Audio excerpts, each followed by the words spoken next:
The HTC T-Mobile Windows Phone is one of the first Windows phones to ever hit the market, powered by Windows Mobile, and this is back in 2003. So this is one of the earliest smartphones ever to hit and launch on the market. We just wanted to give you another retro product to take a look and see how far we've really advanced, and to actually see how similar technology is, and it's surprisingly so in terms of hardware and design. Now, this is the actual device. As you can see, it comes with this nice cradle, and during the time, this sold for $550 with a 1-year contract, and that's 1 year, not 2 years. So for that price, it was very interesting. This was the first phone to combine both a phone and Microsoft Windows Mobile, which means you got a pocket PC and a phone 2-in-1, and it happens to go on T-Mobile, which is GSM device. So it uses SIM cards, and that's an international band. So it's something that was also very interesting for entire audiences. As you can see, it comes with a nice cradle. It charges it using this kind of proprietary port. HTC from then and to now has done a fantastic job with the hardware. Even for today's standards, it's a fairly slim product. I don't know if this can show up on camera well, but it's not bulky in terms of thickness at all. There we go. And for such a large screen device, you would expect it to be so. And it kind of differentiates from different pocket PCs. This was the earliest device ever made, and this is actually more similar to smartphones of today than it actually is to smartphones of like 2010, 2008, which is surprising. And one of the reasons why we say that is because the battery is non-user replaceable, and that is like a lot of phones like iPhones and things today. It's not something you can just take off the back lid and just directly start messing around and getting SIM cards in and out. It's great because you don't have to remove the back cover for some applications like removing SIM cards and stuff, but it's also not that hot in terms of, you can just change batteries if your battery dies. So battery life was one of the more concerning points for some people. Now, this is also named the Space Needle because it's a very long device. It's pretty cool because here in Washington State, it does resemble a symbolic figure. Now, when you hold it in your hand, it is going to be the size of this thing is going to count. It's very slim. It's not very heavy, but it's just very long, and I'm not sure it's the best design in terms of putting the buttons up here and to the bottom. In terms of the hardware, we have both the calendar view and the contacts up here, and these are nice, easy to access chrome edge buttons, and this is a speaker. But then if we was to press a button down here, we have to kind of reach and then come back here, so it's very awkward to go back and forth, and something that if we really wanted to reach, we would have to take two hands, and that's not something that's very optimized for one-handed use. A few interesting designs that this is not just a earpiece, this is actually a speaker, which means that when we're putting this to our ear, you're actually calling people with it, but when we're using the pocket PC and watching movies and listening to music, this is actually a loudspeaker. So you have to be kind of careful that you don't put it to your ear and something loud actually happens. That would be very, very bad for your ears and your hearing, so it's an interesting thing to put that there. The buttons, though, are very easy to press and chromed edged. Another thing interesting about the Space Needle is that the stylus is actually located inside the antenna. And that's interesting. It might be better for the reception because it's made out of metal and it conducts. Maybe not. This is one of my hypotheses, but it could work that way and it could be pretty cool. The screen itself, though, is resistive technology, as you might expect, but it also comes in this nice backlight. Things are actually pretty good. So the screen, you can see everything pretty well. There's not a ton of glare when you're actually outdoors. This is also a TFT screen. The colors are not very good. Like, you can see a lot of pixelation, but the things are very bright and it's very evenly done.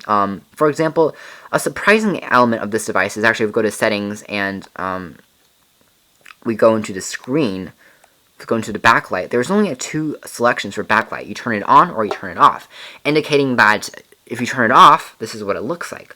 But on the bright side, when we actually turn it off, when you're in direct sunlight, the screen actually gets really easy to read. So it's kind of like e-ink technology, where if we're under direct sunlight, the screen is easy to read, but when we're in dark conditions, it becomes unreadable. But if we turn on the backlight, voila, you're readable in here, but it's a little bit harder in direct sunlight. So it's pretty cool in terms of that technology. Or maybe it's not something very new in technology, but it's something that's well optimized and made me notice this, actually, because there's only two settings for the backlight. This is powered by a 201 megahertz processor, so it's actually not very fast either. For connectivity, it's really just a cell phone for browsing the web, just using your SIM card. There's no Bluetooth on here, there's no Wi-Fi, so you're going to be limited to that. But this is like one of the first Windows devices to ever come out, and for Windows Mobile, you can really see that Windows Mobile has not advanced at all, and that's kind of negative. But that's why we have Windows Phone today, and it's great because it shows that Microsoft is taking initiative to do something actually new. Because in terms of the hardware, nothing has really changed. We have a lot of preloaded applications. On the bottom, we do have this D-pad and also a call and an end key for calling people. The D-pad here is interesting. It's very tactile, as are all the buttons are risen above the surface on this device. But unfortunately, the D-pad is really small. I don't know if your thumb, it's like the size of a palm centro. It's really tiny, and when we're putting our fingers on here, we have to use our fingertips, and that's kind of a weird point we thought with HTC, and that they made something like this happen. In terms of programs, T-Mobile did put some extra programs on this thing. There's the basic games like Jailbreaker that we've seen, Jawbreaker and Solitaire that we've seen for a long time. We have Calculator, but we also have a PDF viewer, which is interesting. And we also have a presentation viewer with a file manager with a Microsoft Reader for ebook reading. It works well. We also have a picture viewer and an MSN Messenger. So in terms of pictures, if we load it from the storage card, which we'll take a look at the hardware in a second, it can recognize SD card images, and then you'll notice the speed of this thing is significantly slow. It's the 201 megahertz is not going to power your multimedia needs in terms of viewing photos, a lot of photos. It's going to power needs for very low resolution videos, surprisingly, so it's great for that.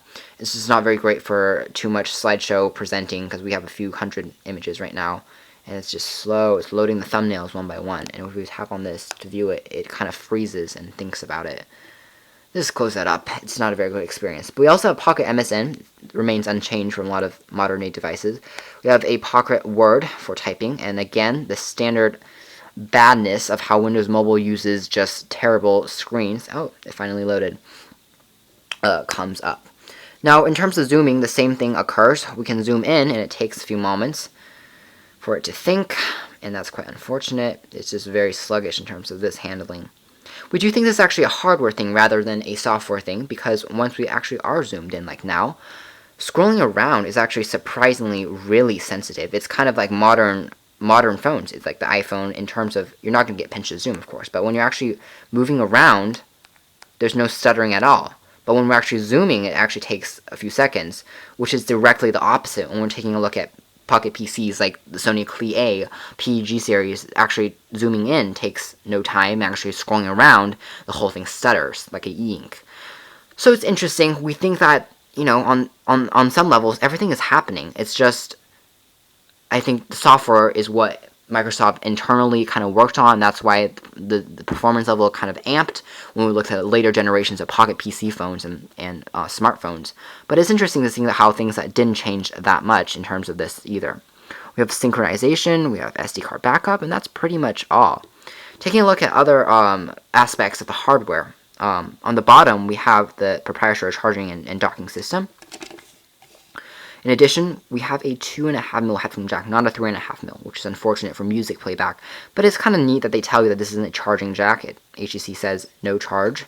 On the bottom, this is actually your full SD slot, and we have a SD card. Right now we're using a 2 gig card. It's not something that, you know, the manufacturer is going to approve of, because they say this is an early model. They're only going to have something like 64 megabytes. But, you know, it works actually for photos like we just showed you. The SIM card slot is located on the right-hand side. It's underneath this rubber flap, and if we uncover the flap, we access the slot for that. And on the other hand side, instead of a full volume rocker, we have a volume key, which that means it won't actually power the device on, which is on the top, and the IR port is on the side for beaming. When we're pressing this, it actually loads the volume, and then we have to manually set it. So it's cool to have this button to actually set it, but it's kind of a nuisance that they couldn't just add one more key for up and down. That's just something unfortunate. Speaker quality on this is very excellent. Calling people said that they thought that we were actually calling on a home phone. That tells you how great it is. T-Mobile coverage was also very solid, so battery life was also very big point. It lasted actually 2 to 3 days, and for a smartphone, that is very impressive indeed. Web browsing is what do you expect? It's going to be slow, but it actually works, and the web browser is outdated, but if you install Windows Opera Mini, it works pretty nicely. So no YouTube, but still, you are going to be impressed, and you will be access to a lot of modern necessities, and actually connects to a lot of modern stuff. So that's that. Email and text messaging is also really easy to use. There's the Windows Media Playback for those videos, and you have note taking if you want to draw a few notes and record some voice memos, like a new voice memo. It keeps up with your finger, and it's basically the same thing. Smartphones were really revolutionary because when we're calling somebody during the day, like we said, we call someone and someone called us, we could actually, on the bottom, directly hop into a note-taking application, and we're multitasking. Someone's calling me and saying, oh, there's a meeting in 5 minutes, and I can write 5, and to remind myself and to add things directly from there. So it's multitasking, a true multitasking device at a very early age, and it's surprising to see how everything has remained pretty constant. Of course, you're not going to get very fast experience. You're not going to have the modern connections that we kind of expect. There's the LED indicator. But everything is actually set in place for modern revolution in terms of hardware of pocket PCs and smartphones, which is very surprising indeed. But it also shows that we have come a long way in terms of apps. We've come a long way in terms of web content because the web browser is so outdated. We have come a long way in terms of processor and speed, but we haven't come a long way in terms of actually what we can do and what we can't do, which is pretty impressive. Please read our full review that we wrote back in 2002 and 2003 on our website, or just check out more about this T-Mobile XDA or T-Mobile Space Needle or the Pocket PC Phone Edition. Thank you for watching this video review at osandvtxreviews.com.